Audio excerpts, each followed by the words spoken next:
Perkenalkan, nama saya Muyasaro. Saya dari kelas 2C dengan NIM 240631100095. Di sini saya akan mempresentasikan mengenai materi metode-metode pembelajaran pengembangan. Mari simak videonya selanjutnya. You can do it! Baik, di sini saya akan menerangkan mengenai model-model pengembangan media pembelajaran dari media pembelajaran kejuruan.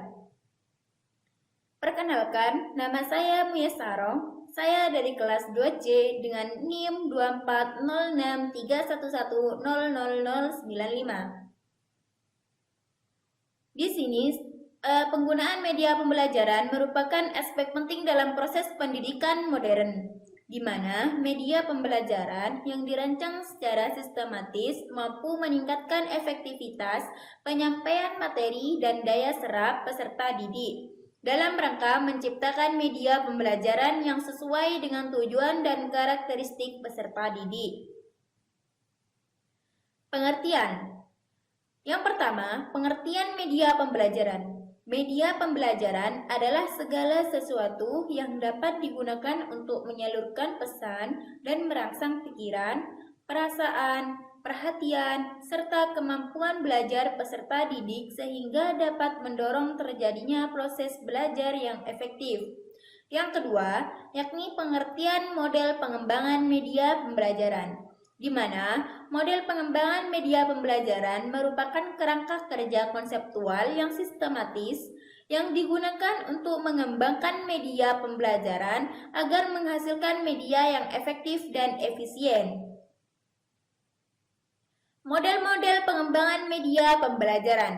Yang pertama, ada model IDEA. Yang kedua, model Azure. Yang ketiga, model Dick and Carey. Yang keempat, model 4D atau 4D. Yang kelima, model Rapid Prototyping. Model IDEA.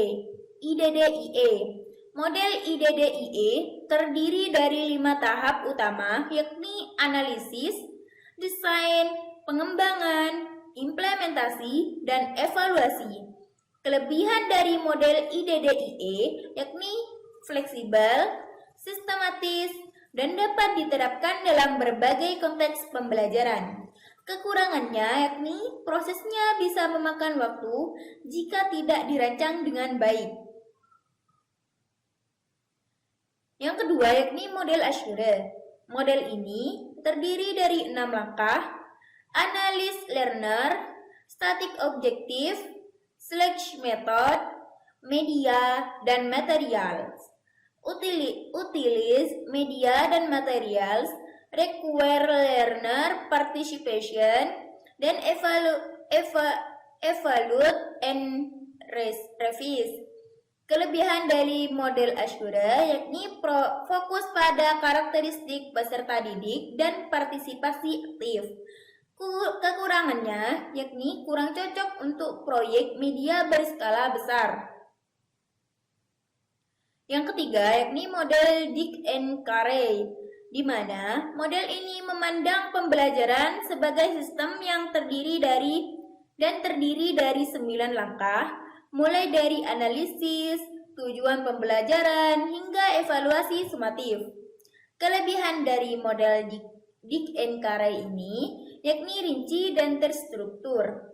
Kekurangannya kurang kompleks dan memerlukan waktu serta sumber daya yang cukup besar.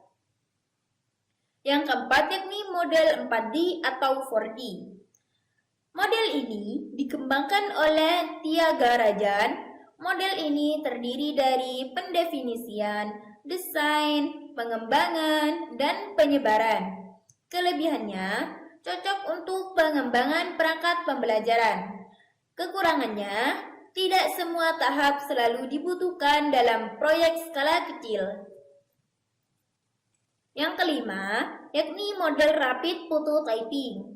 Model ini menekankan pada pengembangan prototipe awal yang kemudian diuji dan direvisi secara berulang. Kelebihannya efisien dan iteratif. Kekurangannya mungkin mengabaikan tahap analisis yang mendalam.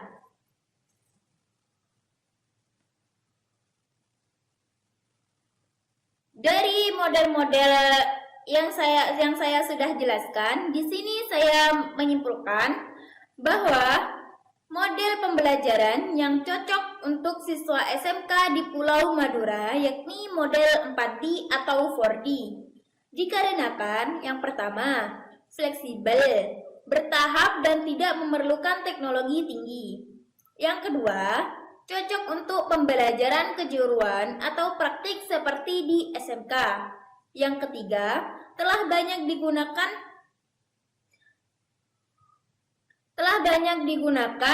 dan terbukti efisien dalam konteks pendidikan vokasional di Indonesia.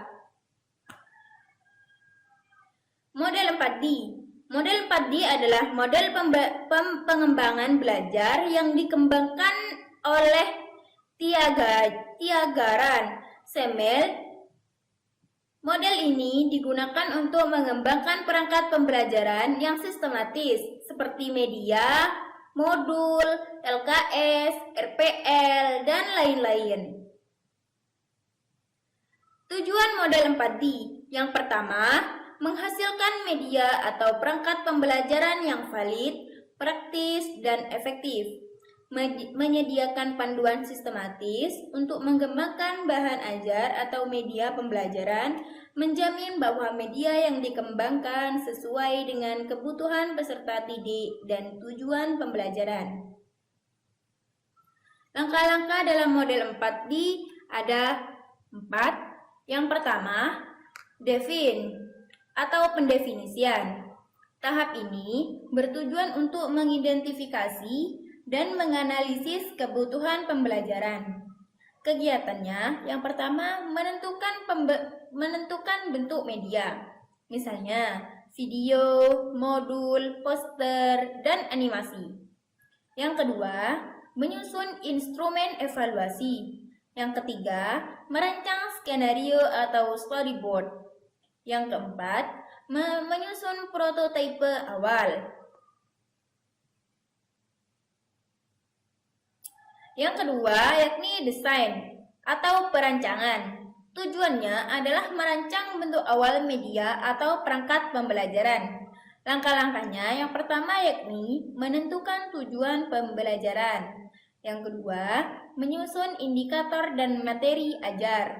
Yang ketiga, merancang instrumen penilaian. Yang keempat, merancang format media atau perangkat pembelajaran. Misalnya, modul, media, digital, LKPD, dan lain sebagainya. Yang ketiga, yakni develop atau pengembangan. Tujuannya adalah menghasilkan produk pembelajaran awal dan mengujinya. Langkah-langkahnya yang pertama, mengembangkan prototipe atau produk awal berdasarkan desain. Yang kedua, validasi ahli. Dikonsultasikan ke pakar, materi, atau media atau bahasa. Yang ketiga, revisi produk berdasarkan saran dari validator. Yang keempat, uji coba terbatas atau small group trial. Mencoba produk ke beberapa siswa untuk mengetahui keefektifan awal. Yang kelima, yakni analisis dan revisi kembali. Yang keempat, yakni diseminate atau penyebaran. Tujuannya adalah menyebarluaskan produk pembelajaran yang sudah dikembangkan. Langkah-langkahnya, yang pertama, uji coba lapangan atau field test. Mencoba produk ke siswa dalam jumlah besar. Yang kedua, evaluasi hasil coba. Yang ketiga, distribusi produk. Bisa melalui pelatihan guru, publikasi, diimplementasikan di kelas secara luas. Ciri-ciri khas model 4D. Yang pertama, sistematis dan fleksibel. Yang kedua, berbasis kebutuhan siswa. Yang ketiga, cocok untuk pengembangan media dan perangkat ajar. Yang keempat, sangat aplikatif untuk pembelajaran kejuruan atau praktik. Nah, kelebihan dari model 4D ini memungkinkan produk yang dikembangkan, divalidasi, dan diuji. Fleksibel untuk digunakan oleh guru, siswa, peneliti. Dapat digunakan untuk berbagai jenjang pendidikan, terutama di SMK. Mendukung pengembangan inovasi pembelajaran berbasis kebutuhan lapangan. Kelemahan model 4D. Dibutuhkan waktu dan sumber daya untuk validasi dan uji coba. Tahap dissemination kadang sulit dilakukan secara maksimal. Perlu kemampuan analisis dan desain pembelajaran. Contoh media yang bisa dikembangkan dengan model 4D. Yang pertama, video tutorial praktik kejuruan. Contohnya, perakitan mesin, instalasi listrik. Yang kedua, modul interaktif berbasis HTML atau PowerPoint. Yang ketiga, lembar kerja siswa LKS berbasis proyek. Yang keempat, game edukatif berbasis keterampilan SMK. Nah, sekian